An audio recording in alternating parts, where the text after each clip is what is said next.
¿Cómo estás? ¿Qué tal, André? Buenos días a todos, Bueno. a todas. ¿Cómo andan? Muy bien, con ganas Hola, de escucharte. Todos los conflictos que hay en la ciudad de Buenos Aires, el jefe de gobierno, lo decíamos en broma la semana pasada, ¿no? ¿Dónde está? Bueno, estaba en Europa.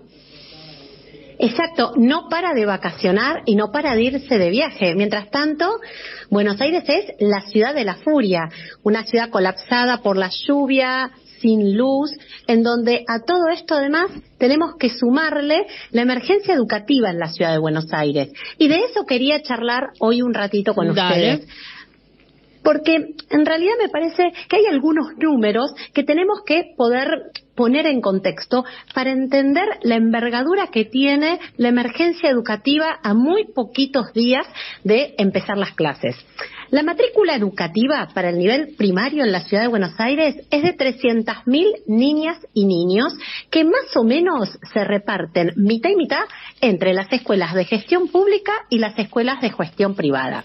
Entonces, la primera pregunta es si siempre fue así, si la matrícula se repartía mitad y mitad entre la escuela pública y la privada, y claramente que la respuesta es no. No hace falta remontarnos a la década del 80, cuando íbamos a la escuela primaria y mayoritariamente la matrícula era una matrícula de escuela pública, sino que podemos ir al año 2006, con una matrícula parecida a la que tenemos actualmente, 300.000 niñas y niños, que en el 2006 se repartían 60% en la gestión pública y 40% en la gestión privada. Ahora bien, ¿cómo se reparte hoy esa matrícula según las distintas comunas de la ciudad?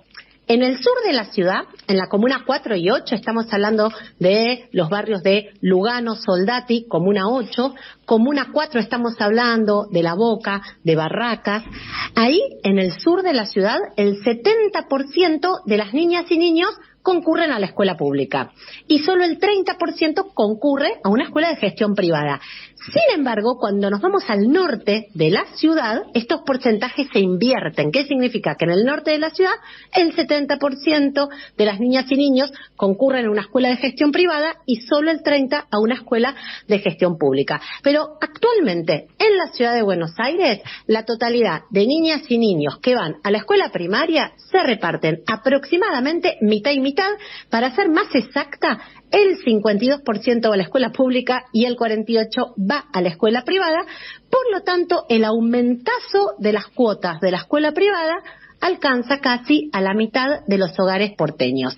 Y ahí aparece la siguiente pregunta, una pregunta que nos hemos hecho en algunas otras columnas, que tiene que ver con ¿qué pasa con los subsidios que recibe la educación privada? ¿Cómo se asignan los subsidios que el gobierno porteño le da a las escuelas privadas? ¿Y cómo impactan la cuota que pagan las familias? ¿El Estado subsidia a las escuelas privadas y nadie regula la cuota de estas escuelas? Bueno, la verdad es que 7 de cada 10 escuelas privadas en la ciudad de Buenos Aires reciben subsidio del gobierno de la ciudad.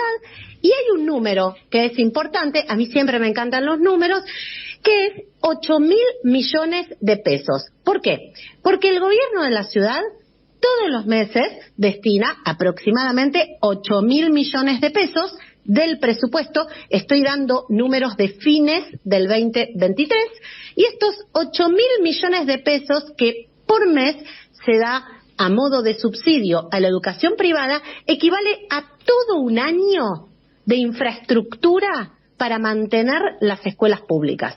Entonces, bueno, ahí vemos claramente una discrecionalidad en el manejo de ese presupuesto. Un mes de subsidio para la escuela privada equivale a un año del presupuesto de infraestructura para las escuelas públicas. Impresionante. Y la propia...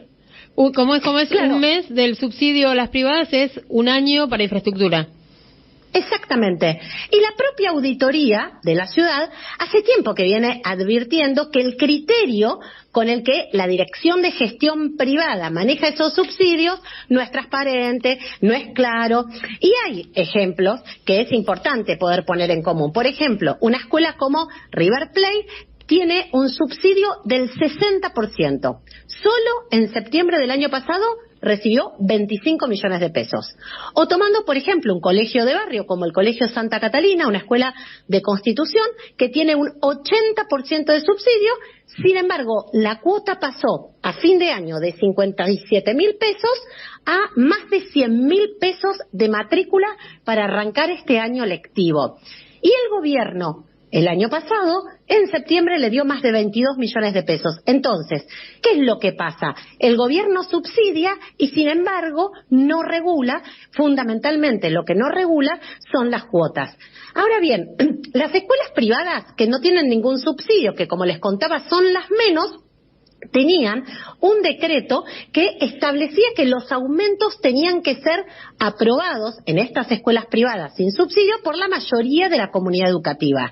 Seguro se acuerdan cuando Milei asumió y con la motosierra eliminó un montón de regulaciones. Bueno, entre ellas derogó la resolución que reglamentaba este decreto y que le ponía un poco de límite al aumento de estas cuotas. La verdad es que no tenemos ley de educación.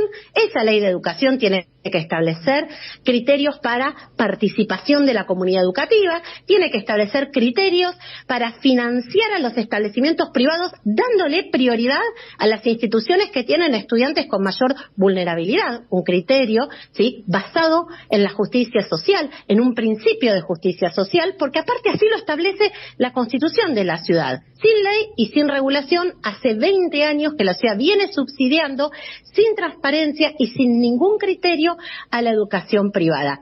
Y la verdad que el Estado tiene que regular los servicios públicos y si además lo subsidia, con muchísima más razón. Por eso es que en este contexto de enorme crisis, el Estado tendría que estar garantizando la continuidad pedagógica y socioafectiva de las niñas y niños para que no se vea interrumpida esa continuidad en función de la capacidad de pago que tienen las familias. Pero como decíamos hace un ratito, ¿sí?, ¿dónde está el jefe de gobierno? ¿Qué está haciendo el jefe de gobierno? ¿Cuáles son sus previsiones? ¿Mejorar la infraestructura escolar previendo una mayor demanda en la matrícula? ¿Regular el aumento de las cuotas de las escuelas privadas que reciben a los estudiantes de menos recursos? ¿Poner en debate la ley de educación que nos debemos hace décadas? La verdad es que derrumbes, falta de luz, inundaciones, emergencia educativa, por un lado, son las fotos de esta última semana y por otro lado, como vos contabas muy bien, André, un jefe de gobierno que está de viaje y que no para de tomarse vacaciones. Pero la buena noticia es que mientras todo esto sucede, las distintas asambleas de la ciudad venimos organizándonos en colecta de útiles para llevarlas a las escuelas públicas del barrio. Desde el movimiento La Ciudad Somos Quienes la Habitamos, la semana que viene vamos a lanzar una colecta de útiles, pero un montón de asambleas en la ciudad de Buenos Aires vienen haciéndolo. Y algo importante, la canasta básica de útiles, básica, hablo mochila, cartuchera y útiles, ¿sí?, elementales, está casi en 38.000 pesos.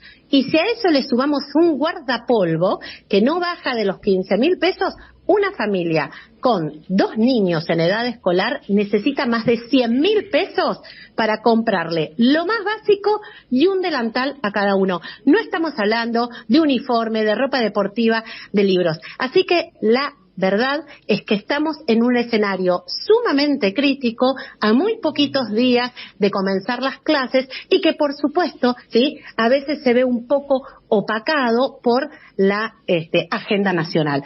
Así que bueno, quería compartirles esto porque la verdad es que las clases arrancan y eso está generando muchísima angustia en un montón de familias porteñas.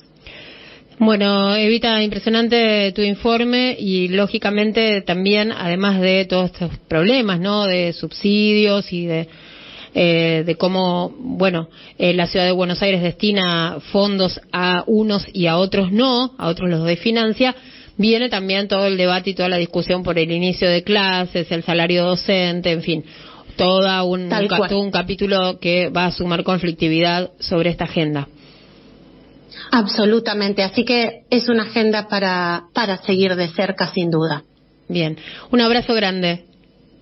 Un abrazo enorme para vos, André, para Víctor, para todos, para todas. Eva Kutsovitis en la 530.